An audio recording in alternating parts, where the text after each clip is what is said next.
everybody, and welcome back to CFO Conversations.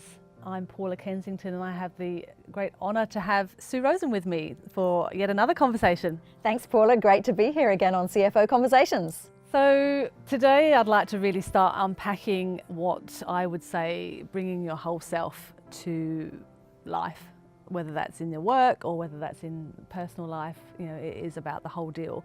And today we hear a lot about authentic leadership, authenticity, you know, being true to yourself. So it's a huge subject. We've got an opportunity to unpack it slightly, and perhaps we'll come back to it. But first of all, talk us through, what does bringing your whole self mean to you? So I think you're right. Authenticity has become a bit of a buzzword. People throw it around and everybody is like, well, you know, what do we really mean by that? What I mean by that is actually showing up and showing who you are and allowing other people to show up and show who they are. And to do that, we need to know ourselves. We need to know our values. We need to know our stories. And then there's a piece that's in the interaction between people. It's not enough that I know who I am and I think that's great.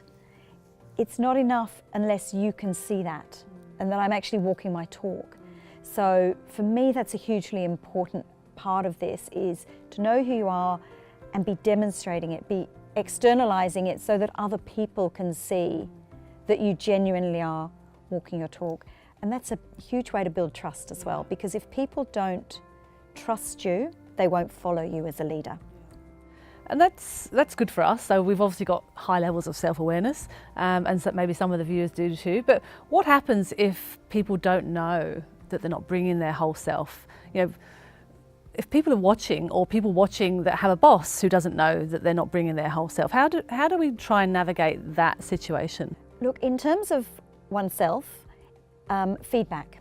So I really urge people, 360-degree feedback assessments can be fantastic to unpack some of this stuff.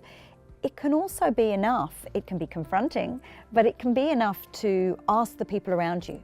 Ask your boss, ask your friends. Start maybe with a trusted group of friends or colleagues.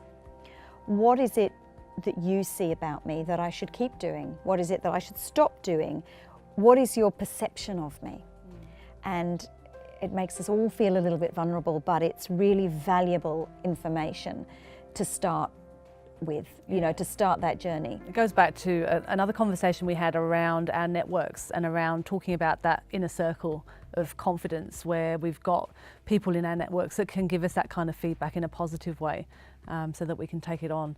And I think, you know, I think it's around, if people are worried about that they've got teams that really aren't bringing their whole self, you know, maybe so someone's found themselves into a new role and they're finding that difficult because their team is really, you know, unmotivated and disengaged.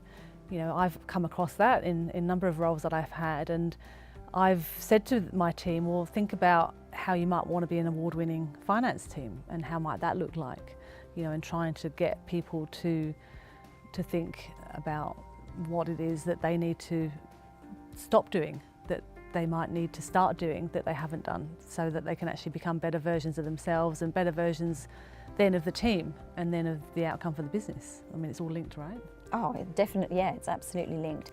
And how the individual shows up. So as a leader, it's important that the term that's used in the leadership literature is psychological safety, so that everybody feels safe in order to bring that. And the best way for the leader to do that is to walk their talk and to be the person who initiates some of those conversations, who gives of themselves before they expect others to reveal. Yeah.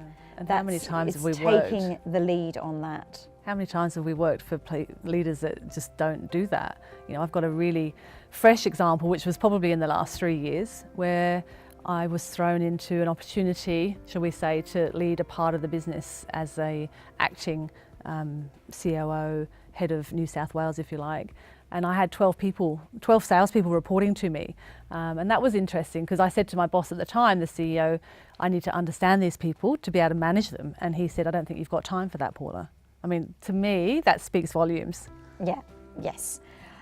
it's essential that we get to recognise the humanity in the people around us, and that they can see us. It does require vulnerability. It requires us to drop the mask.